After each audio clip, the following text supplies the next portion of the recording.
On this episode of the Challenge All Stars, grown ass adults play a grown ass game. Or do they? I'm Lizzie Frizzle. Welcome to the Recap Corner. Today, we're talking about Season 3, Episode 5 of the Challenge All Stars. It's called More Than Friends, named for a rumor that has big implications on the episode, but not as big as I expected, which kind of makes them even bigger. There are basically two key narratives throughout the episode. One is great TV. One is kind of gross and made me borderline uncomfortable. But before we talk about either, it's time for a mid-season alliance check-in as viewed through the lens of the food pyramid. Going from most to least aligned, Treehouse is still going strong and still exclusively targeting non-Treehouse women. So that's going to be your Beths, your Kellyanns, your Nayas, and your Johnnays. Mostly, though, they're interested in going after Beth and Kellyann, at least for now. We also meet the smaller, essentially male equivalent of Treehouse. It's an alliance of Mark, Brad, and Derek, formerly also Darrell prior to his elimination. In this episode, we learn that Wes is trying to take that spot left open by Darrell. Together, they're all targeting Yes, MJ, and Jordan. So basically, the All-Stars champs, Yes and MJ, and then also Jordan, because if you're not targeting Jordan, unless you are Jordan, then you're not playing the challenge right. As we're introduced to the men's alliance, we're also introduced to the first of those two key narratives. That being Brad's wariness about Wes's gameplay. Throughout the season, we've heard a couple times now Brad refer to Wes in the context of the challenge as one of the worst things you can call someone: a straight up headache. Next, there are a couple of more solidified pairs, Johnna and MJ and Jordan and Naya, though for all the talk last episode about how devastated Naya would be if Jordan were to lose an elimination, we barely see them interact this time. Next, there's Beth and Kellyann, who have tentatively teamed up to target Treehouse. Kellyann hopes to bring in Naya and possibly also Johnna, but Beth is not interested in working with Johnna. And that brings us to the second key narrative, Beth's distrust of Johnna. And finally, the man with no alliance, except probably Veronica, but footage of the two of them together has been criminally absent from this season. Yes. Yes believes there are still enough grown-ass adults left in the cast to play a grown-ass game that doesn't include any alliances, politicking, lying, scheming, or any of the other social strategic elements a modern challenge is based on. I think some of it stems from the fact that a portion of these All-Stars contestants appeared on the flagship show so early in its run, eliminations didn't even exist yet. But at the same time, strategizing and aligning and working to keep yourself out of the elimination has been a huge part of the challenge for over a decade. There's a twist in the air as the cast arrives at their next challenge. From here on out, the authority is shrinking in size from 6 people to 2 people.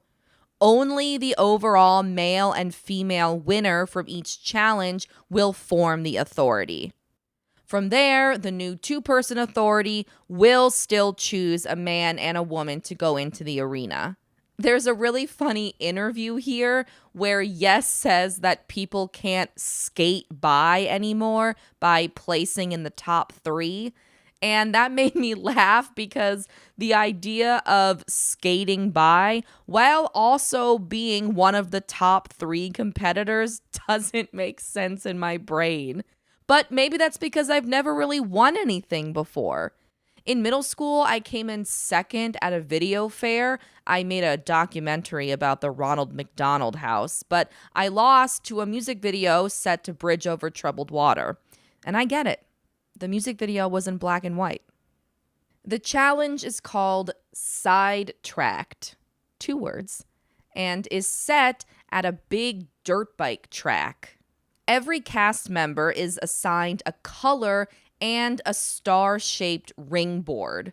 All the ring boards are together at kind of like a home base station within the track. Scattered around the track are color-coded rings.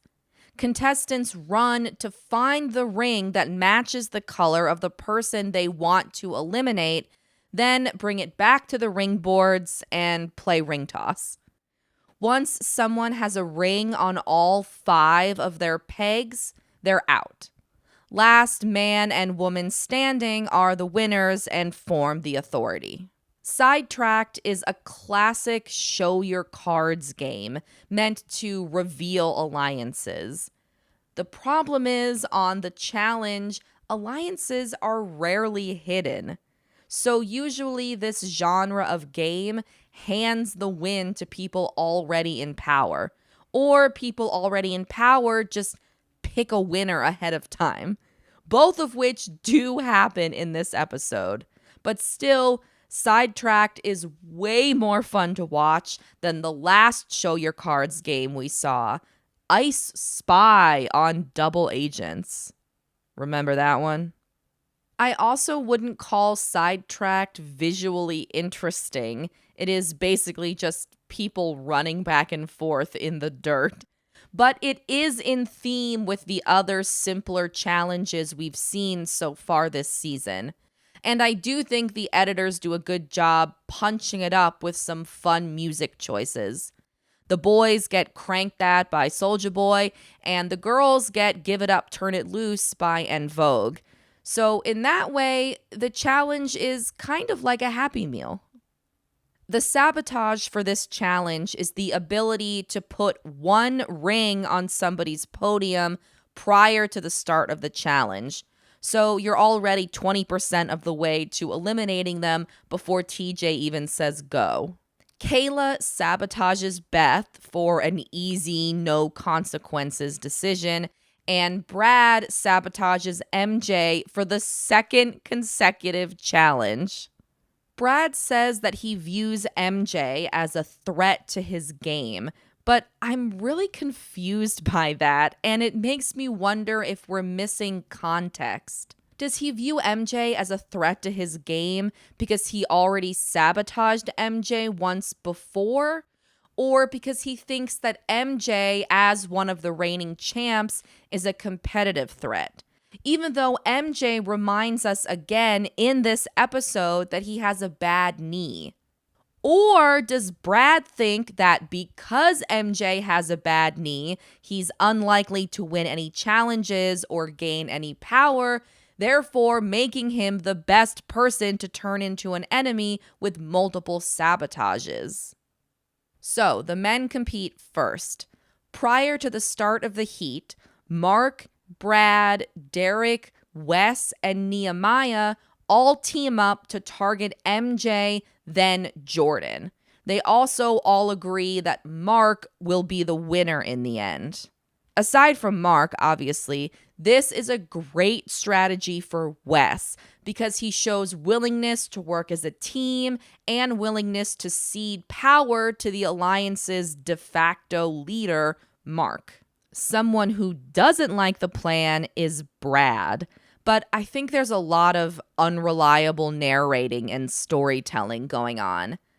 First, Brad says he likes the idea of targeting MJ first, then later says he's only targeting MJ first so as to not piss off Mark. Brad also hates the idea of Mark being handed the win, something he weirdly blames on Wes, even though based on the footage we see, Mark is the one who volunteers to be the winner at the end. More evidence as to why Mark is the best social player of all time. Protect me, baby. I'll be authority. I'm with it. Yeah. Then Brad says he doesn't like the plan because it's forcing him to waste time looking for rings that aren't Mark's.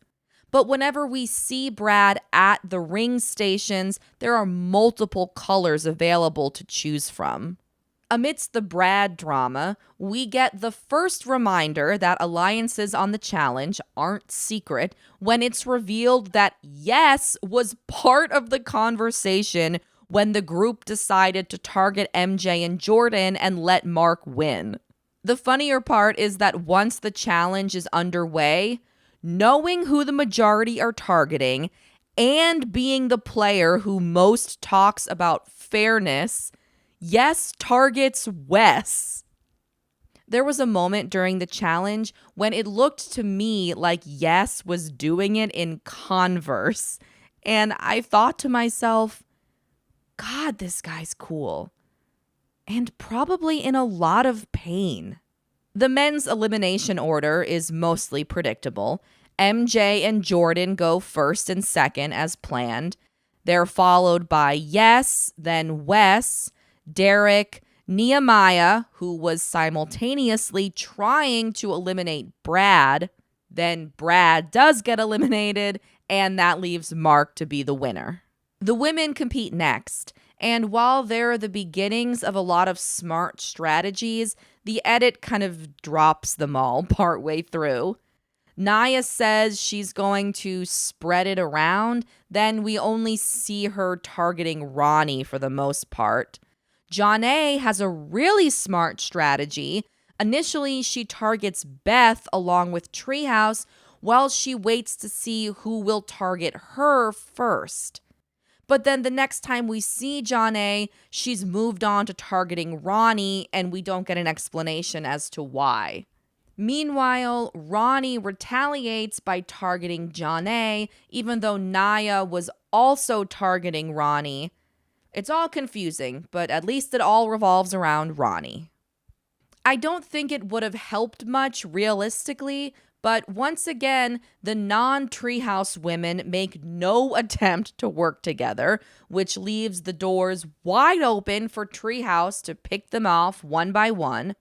Beth is eliminated first, followed by Kellyanne, then Nia and Janae. After the four have been eliminated, Treehouse does a celebratory cheer. Treehouse! Treehouse! Treehouse! Further proof that alliances are not secret. After Kayla becomes the first Treehouse member out, then Ronnie, then Veronica, leaving Sylvia to be the winner. I thought maybe this challenge would at least show us the hierarchy within Treehouse, but I don't even think we got that because it seems pretty unlikely to me that Ronnie would rank above Kayla, as much as I would love that.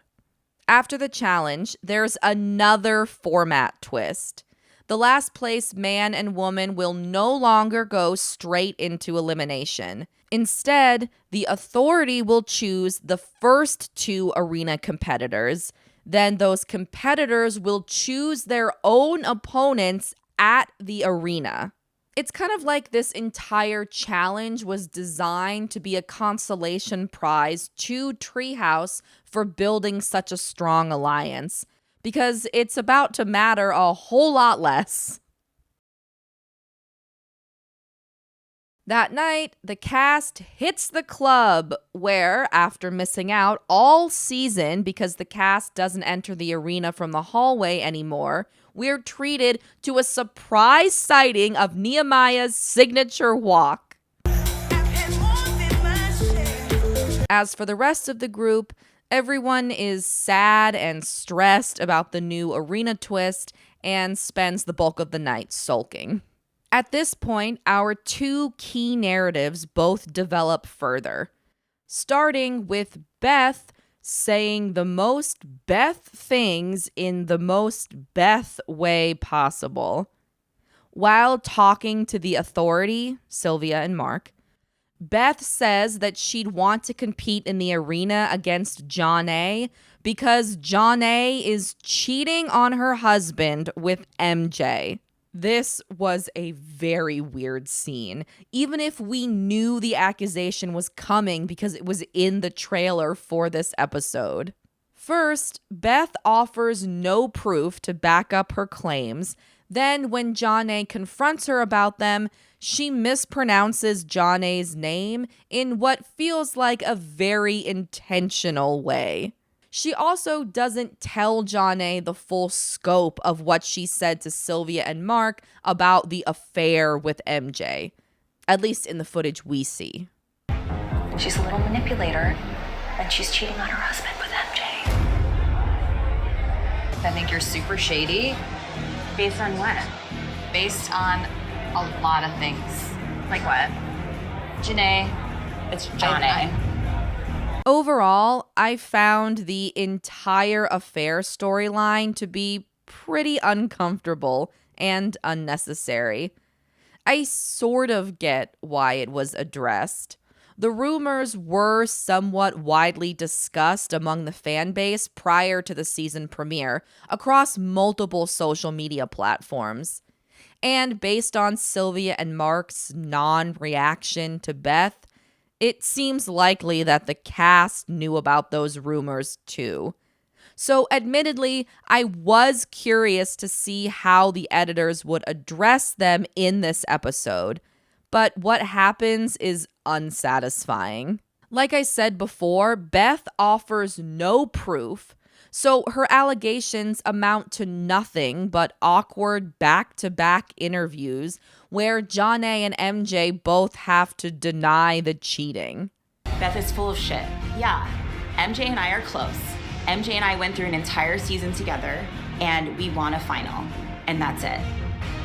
I'm not having an affair, okay? Jeanne and I are not having an affair.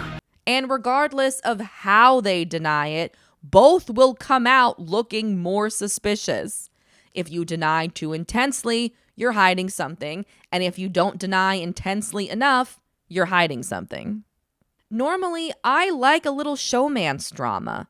I like a little Rogan trying to eliminate Dee. I like a little Tori giving Brad the ring back.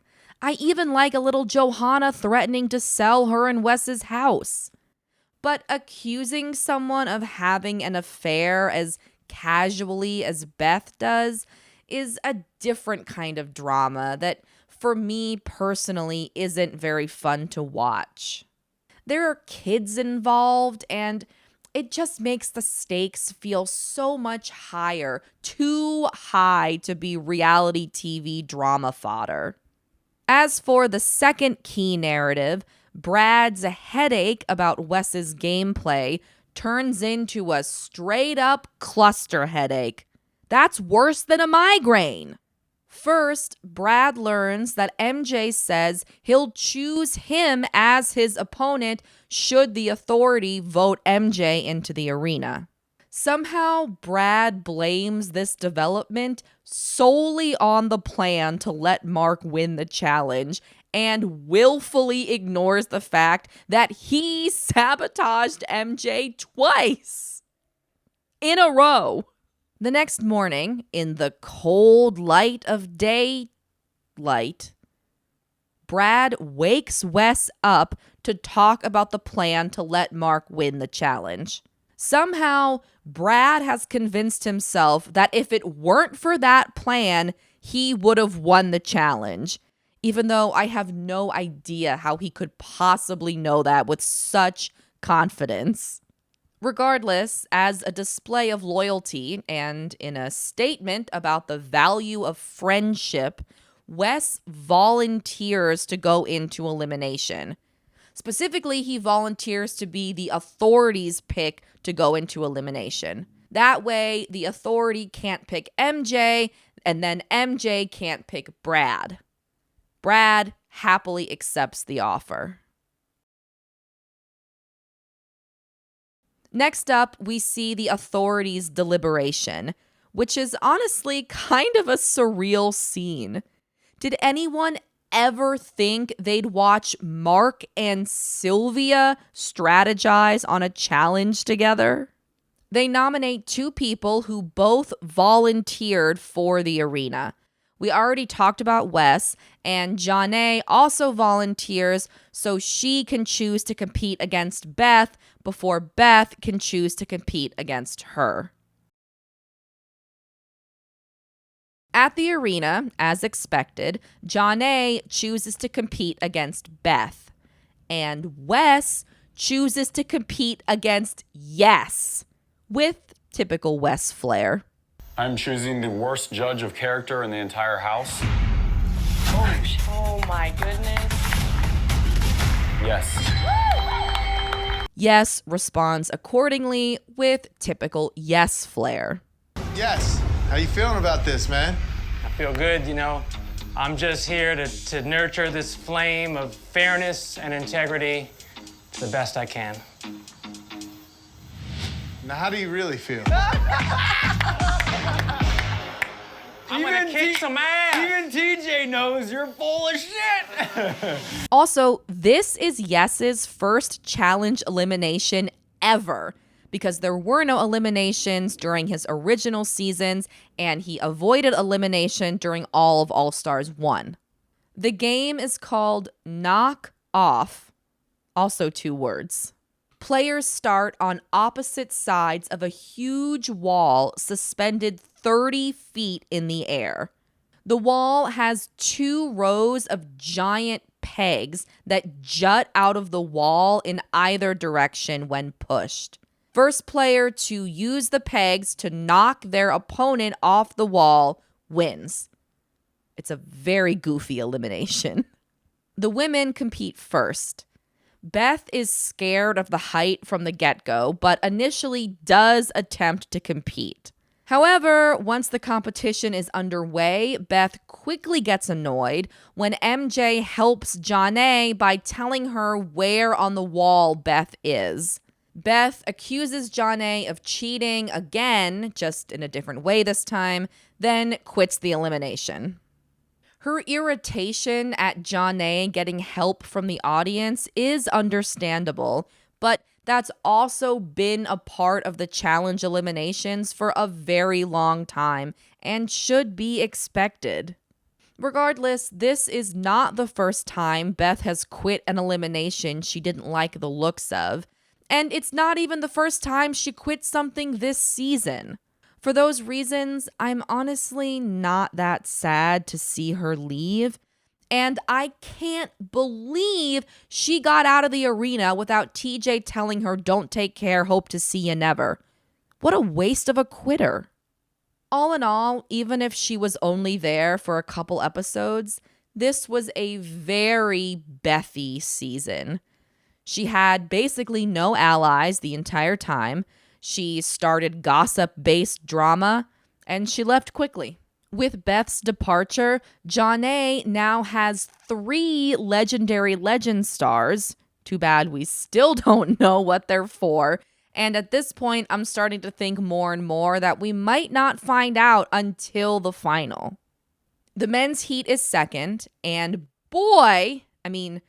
man, is it a hard-fought battle for being such a goofy game.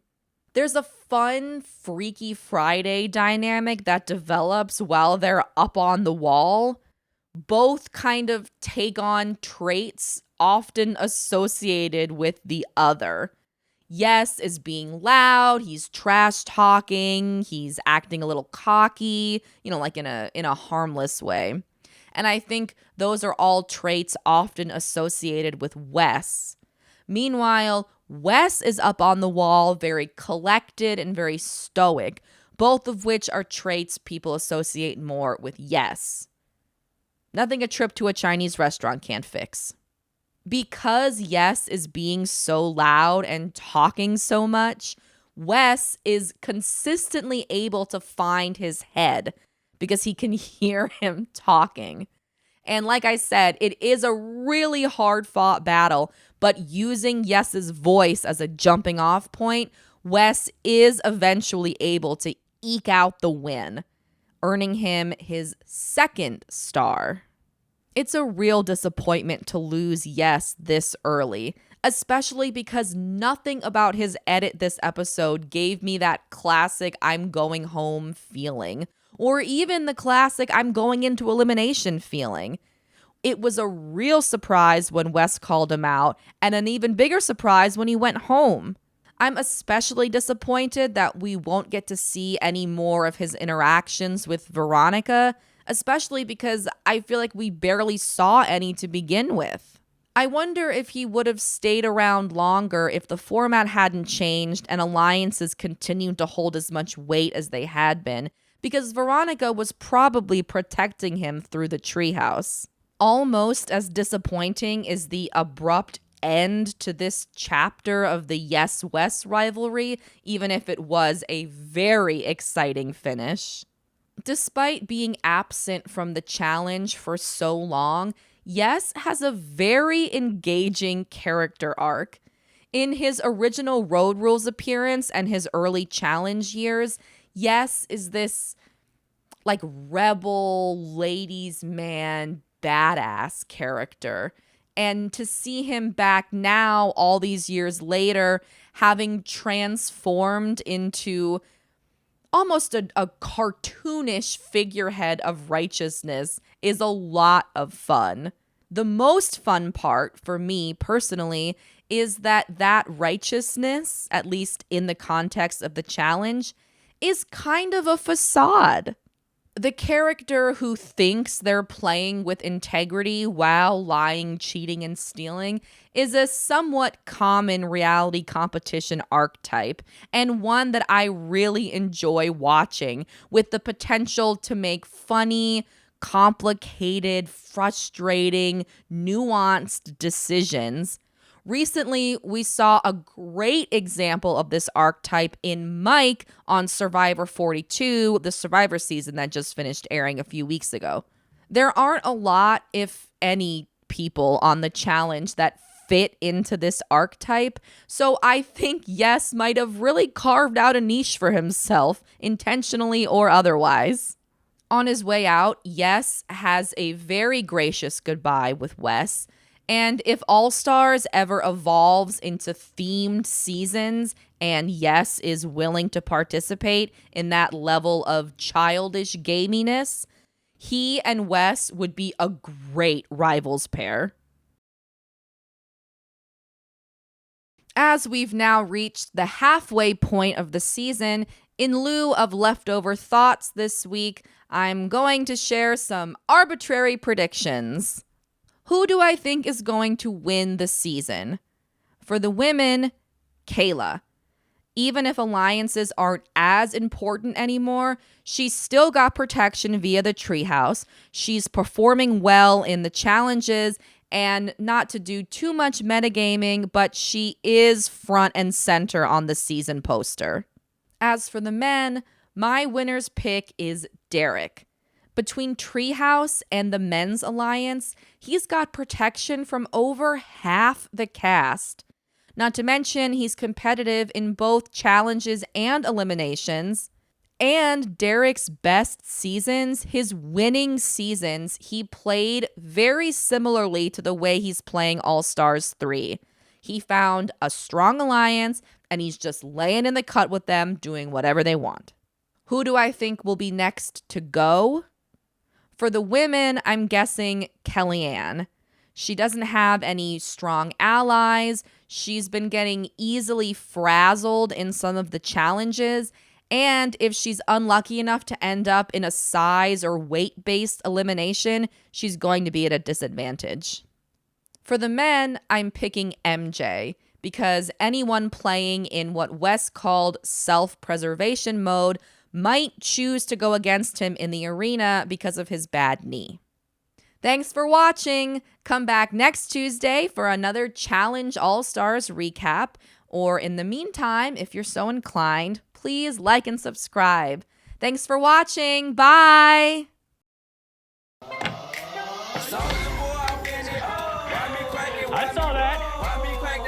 fair player.